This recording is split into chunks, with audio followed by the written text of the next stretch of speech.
Hey guys, Megan here with Sticky Feet Reptiles.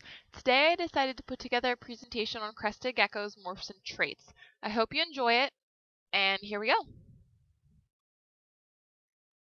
Crested geckos don't have morphs in the way that snakes do. There aren't set dominant and recessive rules for these geckos, which makes them polygenetic. But we use the term morph to describe different looks within the species in regards to their patterns and colors. So in other words, when we refer to crested gecko morphs, we're actually defining the visual presentation of the gecko and not their genetic differences.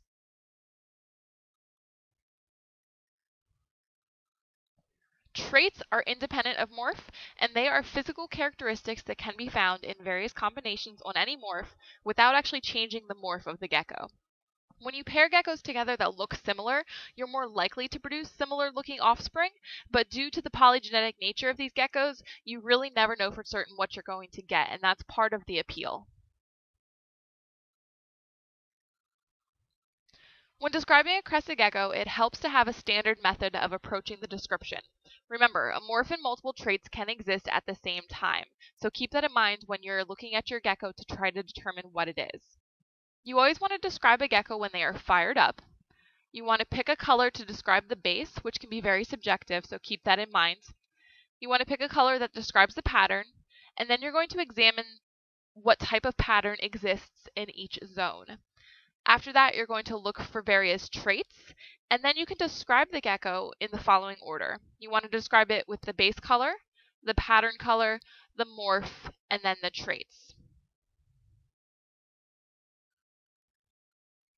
Here's a picture I put together of the different parts of the gecko and their pattern zones. You have the head in blue, the dorsal area is in red, the upper laterals in green, the lower laterals in purple, and then the limbs in orange. These are the areas that you're really going to be looking at most when you try to define the morph of your gecko. You always want to describe the gecko when they're fired up versus when they're fired down because they actually change their base color. The picture in the upper left is the same gecko as in the lower right, but in the upper left it's fired down, whereas in the other photo it's fired up. So you can tell there's definitely a difference in color, which would change the description you use when you describe what the morph is or what colors they are. So this is important to keep in mind as well. Always determine what type of morph and what colors the gecko is based on their fired up state versus their fired down state. Crested geckos come in a variety of colors, and they have base colors as well as pattern colors. Color can be a very subjective thing, but some of the ones I have here listed below are ones you will typically see described or written in various places. There can be gray or lavender colors, buckskin, tan, dark base, brown, black, olive. Keep in mind that there are no truly green crested geckos, but olive is a close enough term to describe what some of these geckos will look like. There also can be cream or light based geckos, yellow and orange, as well as red geckos.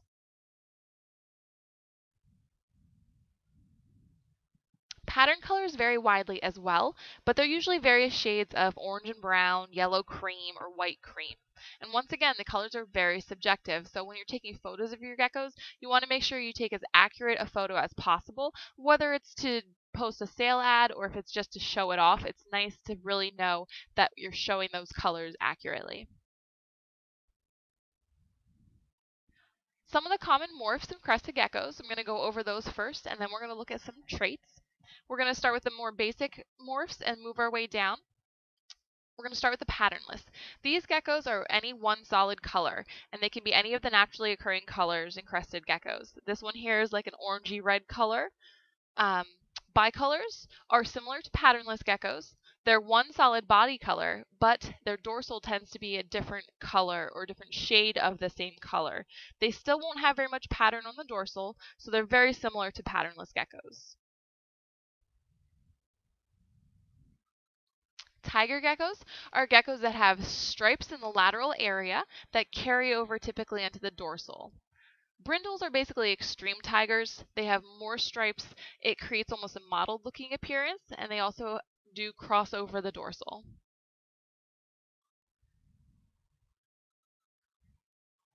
Flames used to be called fire geckos. This term has fallen out of use because of the fact we call it firing up and firing down. It got a little confusing, so I always use the term flame. You might hear fire on occasion as well. These geckos have patterns on their dorsal. Usually it's a lighter color than their base color, and they'll have little to no patterning on their legs or their sides.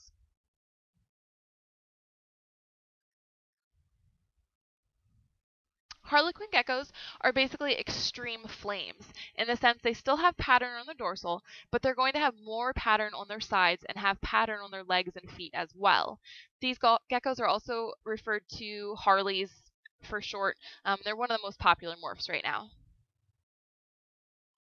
Extreme harlequins are harlequins that have so much pattern that it extends into the upper lateral area. It will occasionally touch or almost touch the dorsal as well. Now, there are many different color variations when it comes to harlequin geckos and other types of geckos. These are just some examples. On the upper left, we have a blonde, some people might call it a mocha or a chocolate dark-based gecko with cream or white pattern. We also have yellow Harley, which would be a yellow-based gecko with cream or white pattern. I do specify cream/white because there really is a difference. Some of the creams tend to be a little bit more of a yellow cream, but then there is also cream that is most definitely pure white. So that's something to keep in mind when describing your animal as well.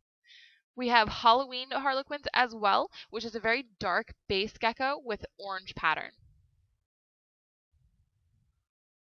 Creamsicle geckos are named after the creamsicle ice cream bar. They're a orange-based gecko with white cream and pattern. Tricolor geckos, which are one of my favorite geckos. My definition of one is that it is a harlequin gecko that has fairly equal amounts of the two pattern colors over the base color, and that these patterns will typically extend over the midline lateral. So the base color and then you have the secondary colors. They can be any combination of colors, but I do like to see a fairly even distribution of those two secondary colors for it really to be considered a tricolor. There can be red Harleys as well. The reds really tend to vary in terms of the color of the base. They can be a brick red, they can be bright red. I really do like these geckos, but it's so hard to tell when they're little whether they're going to go bright red or dark red. At least for me it is. I'm not quite into that yet. So some morph/traits. Dalmatian spots are a trait because they can exist at the same time as other morphs, but many people also consider Dalmatians a morph because they're so popular and there's so many geckos that really exhibit really nice Dalmatian spotting without having another morph on top of it. So there's several levels of Dalmatian spotting. The first level is just called with Dal spots. Basically, it's going to be a gecko that has less than 25 Dalmatian spots. They're generally not very large, just kind of scattered around the animal. This is a trait, obviously. The gecko here in the photo is not considered a Dalmatian gecko. It has other attributes that make it a different morph, but it does have Dalmatian spotting. A Dalmatian is a gecko with more than 25 spots, and generally to be considered a true Dalmatian in my mind, it would have little to no other pattern, which would be able to consider it a different morph. If it's obviously a Harley and has a lot of spots, I'm going to call it a Harlequin Dal. That's just me personally. Some people have different ideas of how to determine that. Super Dalmatians are geckos that have more than 100 spots. And once again, for me, very little other pattern to be a true Dalmatian and not considered a different morph with Dalmatian spotting. Dalmatian spots are really cool because they come in different sizes, different colors. They can be black, brown, red. There's olive spots. Large spots are called ink blots. If the spot has a washed out appearance similar to a grease stain, it's called oil spot. But just remember, like I said, if it's a Harley with Dalmatian spots, it does not make it a true Dalmatian. It could still be a Harley, just with Dalmatian spots. They can exist at the same time because the Dalmatian spots are a trait.